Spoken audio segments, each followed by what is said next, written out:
Donald Trump telah menyerukan perubahan haluan dalam kebijakan luar negeri Amerika Serikat. Salah satu tindakan pertamanya adalah mengirim pasukan Amerika Serikat ke perbatasan selatan. Ini sebenarnya tidak mengejutkan, karena isu keamanan perbatasan adalah tema utama kampanyenya. Namun, Trump adalah pemimpin yang susah ditebak. Jadi, mari kita melihat arah kebijakannya secara hati-hati. Di Eropa, dalam perang Rusia-Ukraina yang merupakan salah satu janji kampanyenya, Trump mengambil sikap berbeda. Kebijakannya terhadap Ukraina sedikit tidak menentu. Dalam bidang pelantikannya, Trump sama sekali tidak menyebut secara gamblang Ukraina atau invasi besar-besaran Rusia. Namun, Trump tetap ingin perang segera berakhir dengan cepat. Soal bagaimana caranya, ada banyak spekulasi.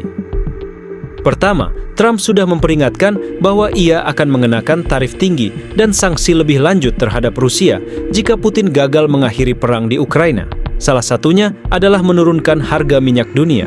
Dengan sanksi yang lebih banyak dan harga minyak dunia yang lebih rendah, akan memperburuk sumber pendapatan utama yang digunakan oleh Rusia untuk mendanai perang di Ukraina.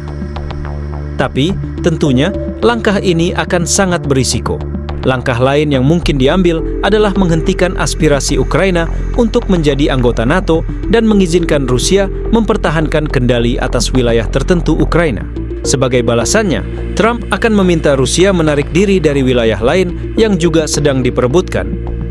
Sinyal itu ada setelah Menteri Luar Negeri Amerika Serikat yang baru dilantik, Marco Rubio, mengumumkan akan menghentikan sementara bantuan asing. Hal ini disebut sudah berjalan, di mana semua pengiriman senjata dan peralatan militer ke Ukraina telah dihentikan di pangkalan-pangkalan NATO di Eropa. Sementara di Amerika Utara ada dua perhatian utama. Yang pertama, Trump membuat keputusan kontroversial dengan mengancam akan menerapkan tarif impor 25% ke Kanada untuk seluruh barang yang dimulai pada Februari, setelah menuduh Kanada gagal menghentikan imigran ilegal dan narkotika ke Amerika Serikat.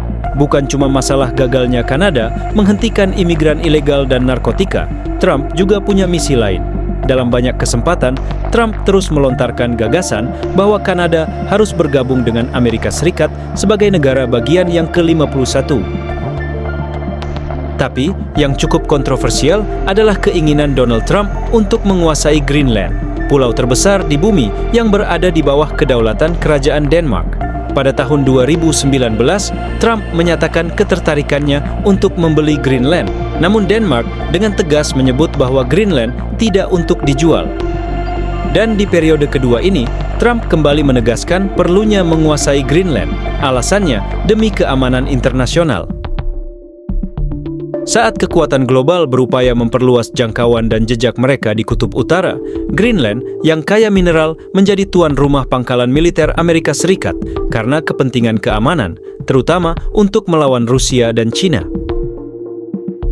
Soal tarif impor 25%, sebenarnya bukan cuma Kanada yang jadi sasaran, tetapi Meksiko juga. Bukan cuma masalah tarif.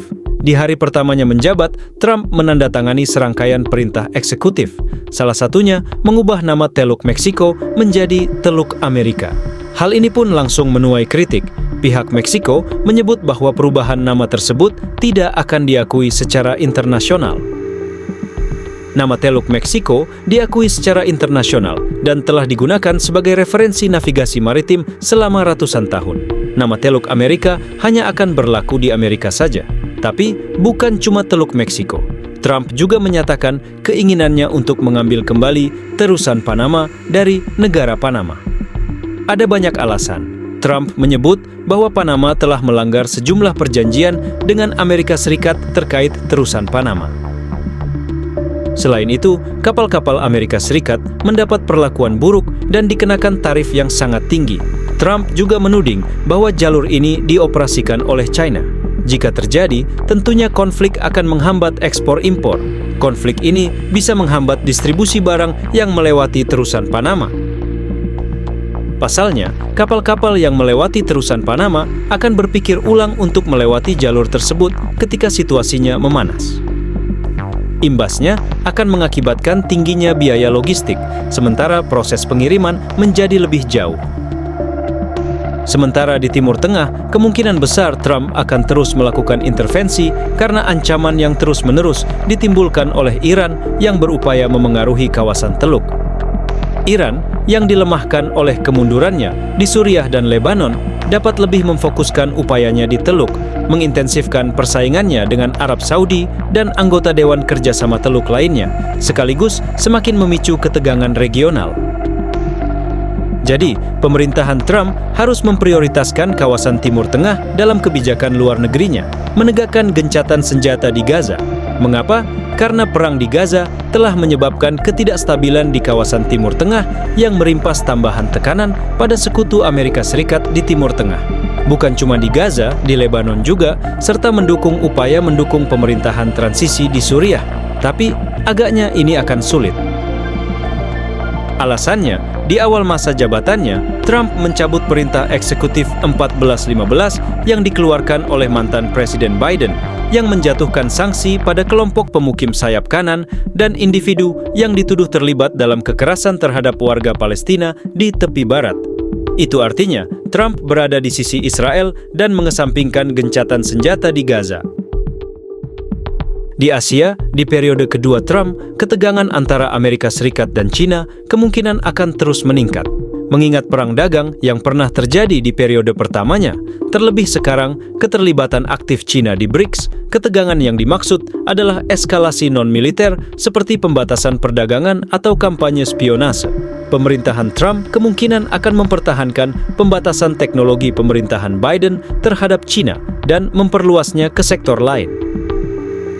Saat kampanye, Trump berjanji untuk mengenakan tarif tetap 60% atas impor Cina dengan tarif tambahan 10% untuk mengurangi arus obat-obatan dan imigrasi, serta tarif tambahan jika Cina membantu mengembangkan mata uang alternatif sebagai bagian dari BRICS. Sementara di Taiwan, ada kekhawatiran tentang apakah pemerintahan Trump yang kedua akan bersedia memberikan bantuan militer kepada Taiwan. Kekhawatiran ini bukan tanpa alasan, karena Trump sendiri sempat menentang pengesahan paket bantuan militer ke Ukraina, Israel, dan Taiwan yang ditahan di Kongres pada awal tahun 2024. Jadi, dalam jangka pendek, ia kemungkinan akan mendorong Taiwan untuk meningkatkan pengeluaran pertahanannya dari 2,5% PDB saat ini menjadi 10%. Dalam jangka menengah hingga panjang, bantuan militer ke Taiwan dapat dikurangi frekuensinya demi peningkatan penjualan senjata.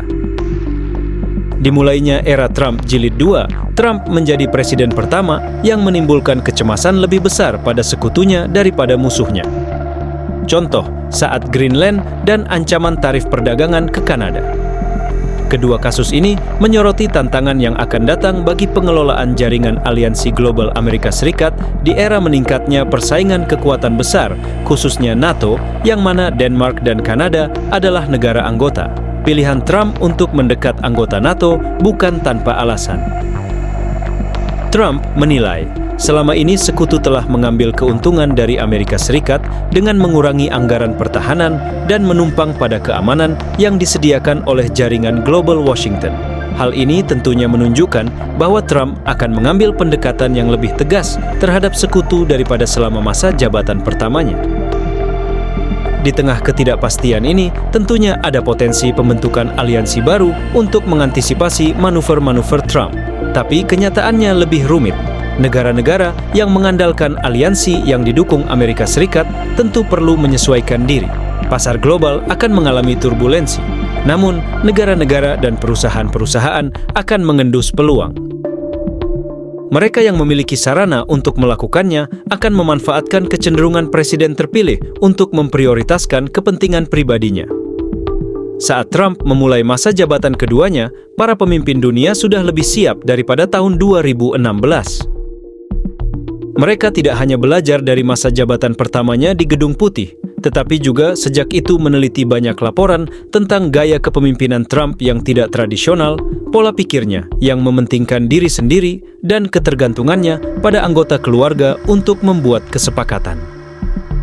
Sementara itu, Rusia sendiri menyebut kebijakan Amerika Serikat secara keseluruhan tetap tidak berubah meskipun terjadi pergantian kepemimpinan. Putin telah memprediksi itu, sehingga dalam beberapa tahun terakhir, Putin telah menjalin kemitraan tanpa batas dengan Presiden China, Xi Jinping. Di sisi lain, Presiden Xi Jinping tidak takut akan serangan balasan di dalam negeri. China telah mengadopsi strategi pembalasan preemptif yang memperluas tarif pada impor tertentu dari Amerika Serikat dan sanksi pada perusahaan-perusahaan Amerika Serikat.